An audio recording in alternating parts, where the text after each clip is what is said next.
Bom dia, galera. Eu sou a Lucinéia.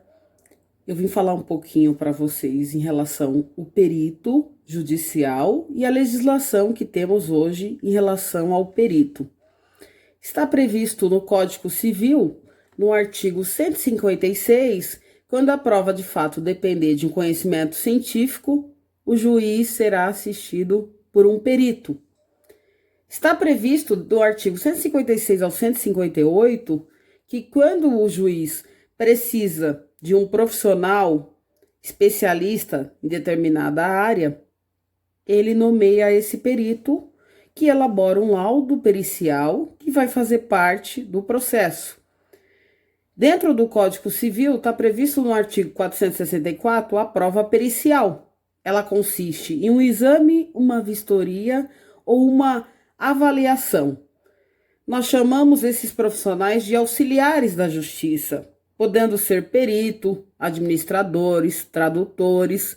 Esses profissionais, sempre quando o judiciário e o juízo precisar desse profissional, ele utiliza essa legislação para nomear um perito judicial.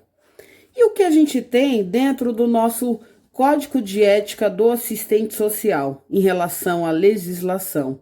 Nós temos aí o artigo 5, que fala da constituição das atribuições privativas do assistente social. Dentro das atribuições privativas do assistente social, nós temos realizar vistorias, perícias técnicas, laudos periciais, informações e pareceres sobre a matéria de serviço social.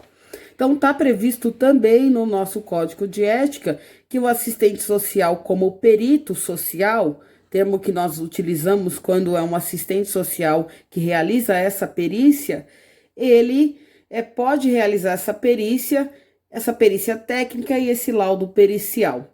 Então, o que a gente tem hoje de legislação respaldando o perito social, nós temos o Código Civil, temos o Código de Ética e temos também algumas informações do Conselho Nacional de Justiça. Dentro disso, se tem algumas atribuições do assistente social em relação às responsabilidades do perito.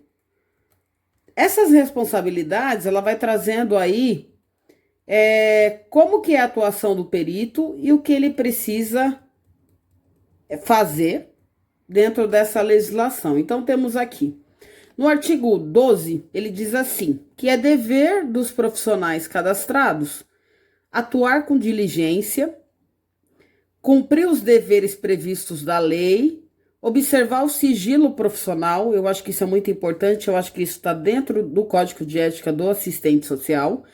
A gente sempre sigilo nas informações, no processo, no laudo social, observar as datas e horários da perícia, que você agendou a sua perícia, qual é a data e horário, apresentar os laudos na data que o juízo colocou na ata do processo, né? Então, o Código Civil prevê os 30 dias, podendo ser prorrogado, mas tem que verificar o juízo da comarca que você trabalha em relação ao prazo.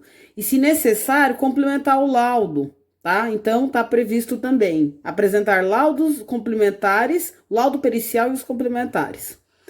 Manter os dados atualizados, isso é um dever do perito, porque os dados têm que estar atualizados todo ano no sistema do seu estado, seja ele estadual, seja ele federal.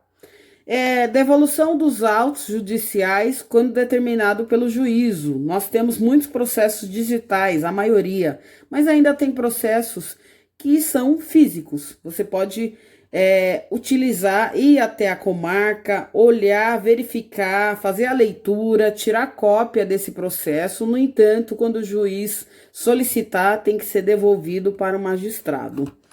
E aí a gente tem mais algumas aqui, alguns deveres. Então, nas perícias, deve-se responder os quesitos. A gente vai falar numa outra parte em relação aos quesitos. Então, todos eles são obrigatórios, conforme o Código Civil.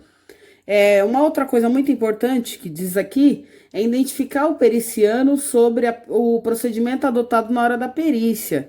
Eu sempre digo isso para os alunos em relação aos cursos, porque o assistente social precisa sim, na hora da perícia, dizer para o requerente qual é o método que ele está utilizando para realizar aquela perícia. Então, ele está fazendo uma entrevista individual, uma entrevista de caso, e ele precisa, então, dizer para ele o que ele está fazendo. É um questionário?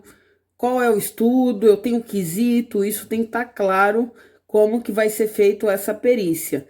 Uma outra coisa que eles colocam aqui, devolver ao periciano a documentação utilizada. Então, se você, principalmente os assistentes sociais, a gente sempre solicita na hora da perícia a documentação da família. Eu sempre falo que dentro da composição familiar é obrigatória a apresentação do RG, CPF, né, carteira de trabalho, comprovante de despesas, isso vai ajudar em relação à perícia, mas você tem que olhar e devolver para a pessoa, tá? Então, os profissionais têm que ter claro aí as seguintes legislações, então. O Código Civil, as responsabilidades do Conselho Nacional de Justiça e o nosso Código de Ética. Fica aí que eu vou colocar mais um vídeo aí no ar, falando um pouquinho mais sobre a atuação do perito. Aguarde.